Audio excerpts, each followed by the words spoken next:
Hey everyone, and welcome back to the Deep Dive. Ready to learn how to supercharge your savings, even if you're not exactly rolling in dough right now? Yeah, a lot of advice out there just doesn't apply if you're on a tight budget.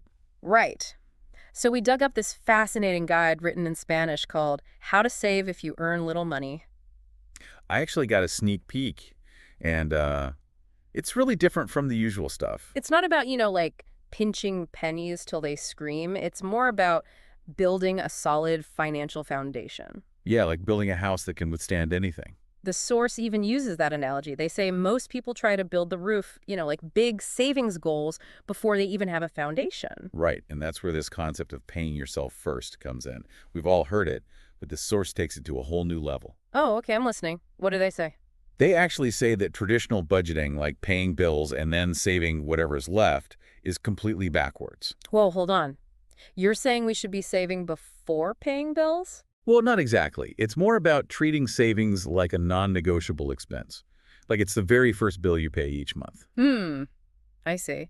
So even if it's just a tiny amount, like they specifically mention even $10 is a win if $100 feels impossible right now. Exactly. It's about building that habit and proving to yourself that you can save. It's like putting your own financial oxygen mask on first, right? Uh-huh. I like that analogy. But okay, let's be real here. Even finding an extra $10 can feel impossible sometimes. Right. And that's where the whole idea of tackling gastos hormigas comes in. Gastos what now? Gastos hormigas. It means ant expenses in Spanish. Okay, so like those tiny little purchases that nibble away at your budget. Exactly. Like that daily latte or those impulse buys at the checkout line. They don't seem like much on their own, but they add up. Death by 1,000 paper cuts. Ouch. But yeah, that's a good way to put it. So what does the text suggest we do about these ant expenses? Well, this is where it gets really interesting. They actually connect it to our relationship with time.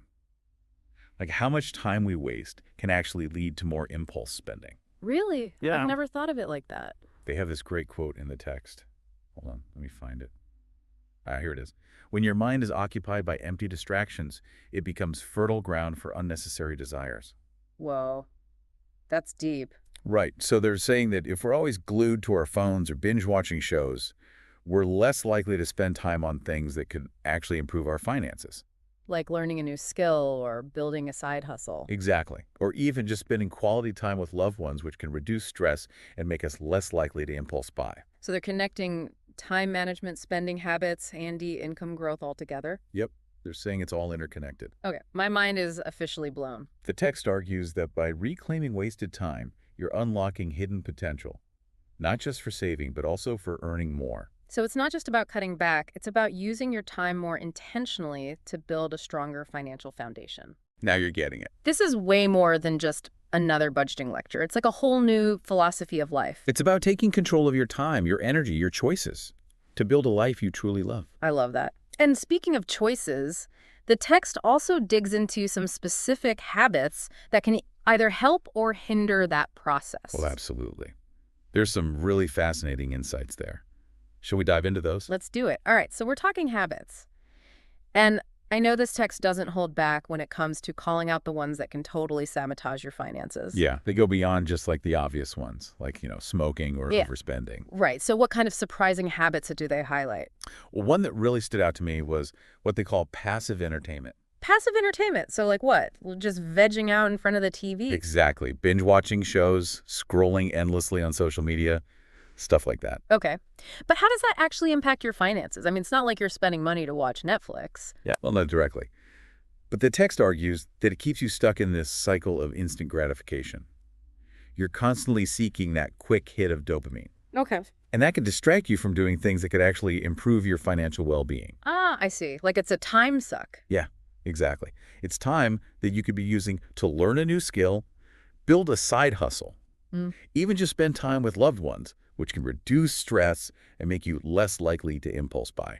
So it's not about giving up entertainment entirely. It's about being more mindful about how you use your time. Precisely. The text emphasizes that time is your most valuable resource. Oh, that's a good point. You can always make more money, but you can never get back lost time. True, true. They even compare time to a seed. You can either plant it and watch it grow into something valuable, or you can just let it wither away. Whoa, okay, that's a powerful image. So if passive entertainment is a habit to avoid, what are some positive habits the text suggests we cultivate instead? Well, one of the big ones is developing what they call a growth mindset.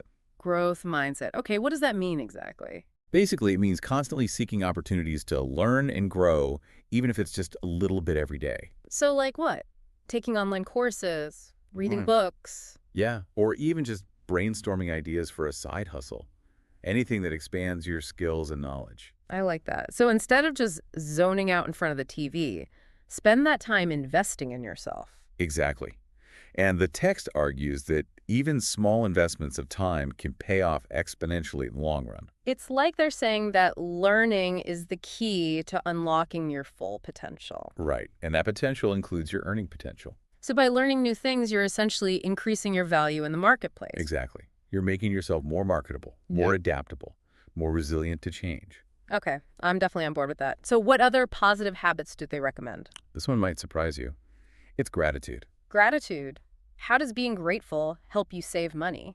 This is where the text gets really interesting.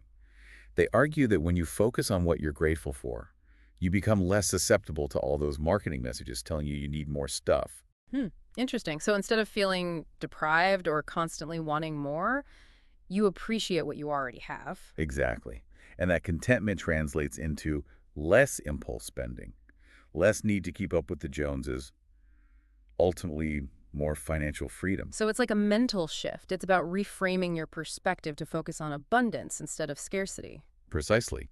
The text even suggests that when you experience the joy of giving, you're less likely to spend money on things you don't truly need. Whoa, okay, that's fascinating. It's like they're saying that true wealth isn't about having a lot of money. It's about having a healthy relationship with money and with yourself. Exactly. They say external wealth without internal contentment is like a house built on sand.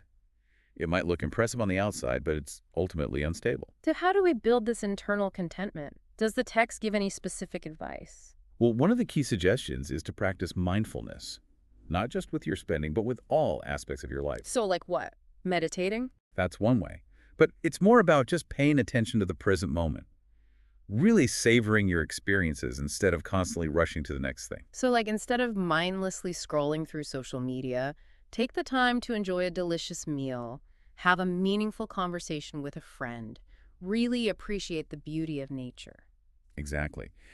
The text argues that these small acts of mindfulness can have a profound impact on your overall happiness and well-being. And that happiness and well-being can actually lead to better financial choices. Precisely. It frees you from the need to constantly seek fulfillment through material possessions. This is blowing my mind. It's like they're saying that true wealth is about abundance, not just in your bank account, but in your life as a whole. Now you're getting it. And, this focus on internal contentment leads perfectly into their final piece of advice, which is all about. So it sounds like this whole deep dive is really about more than just money.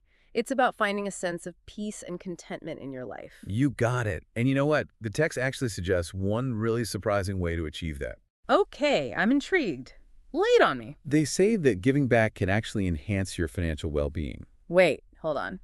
Giving back. But we're talking about saving money, especially when you don't have a lot to spare. I know it sounds counterintuitive, Mm. but the text makes a pretty strong case for it. They even have this beautiful quote about it. Let me see if I can find it. Oh, yeah, yes. Here it is. When you open your hand to give you, open your heart to receive. Right, that's a nice thought. But how does giving away money help you save money? Well, they argue that it shifts your focus. When you concentrate on helping others, you start to appreciate what you have instead of worrying about what you lack. So it's kind of like that whole gratitude thing we were talking about earlier. Exactly. It's all about cultivating a sense of abundance instead of scarcity. So by being generous, you actually end up feeling wealthier, even if you're not actually bringing in more money. That's the idea. The text even suggests that experiencing the joy of giving can actually reduce your urge to spend money on things you don't truly need. Wow. That's pretty powerful. So they're saying that true fulfillment comes from contributing to something bigger than yourself, not from accumulating more stuff. You got it. And you know what's really cool is that the text doesn't just limit giving to money. They encourage you to give your time, your skills, your kindness, whatever you have to offer. So like volunteering at a local charity, mentoring someone, even just helping out a neighbor, those are all considered acts of giving. Exactly. And they emphasize that even small acts of kindness can make a huge difference, not just for the people you're helping, but for you as well. It's like that saying, the hand that gives gathers.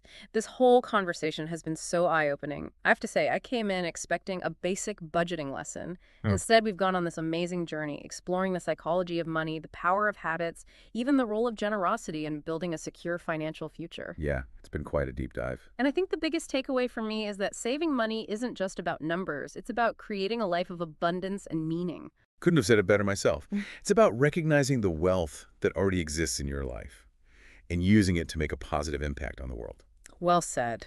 So, on that note, what's one final piece of advice you would give to our listeners today, inspired by this amazing text? You know, if there's just one thing you do after listening to this, I would say think about a small act of generosity you can do today, right now.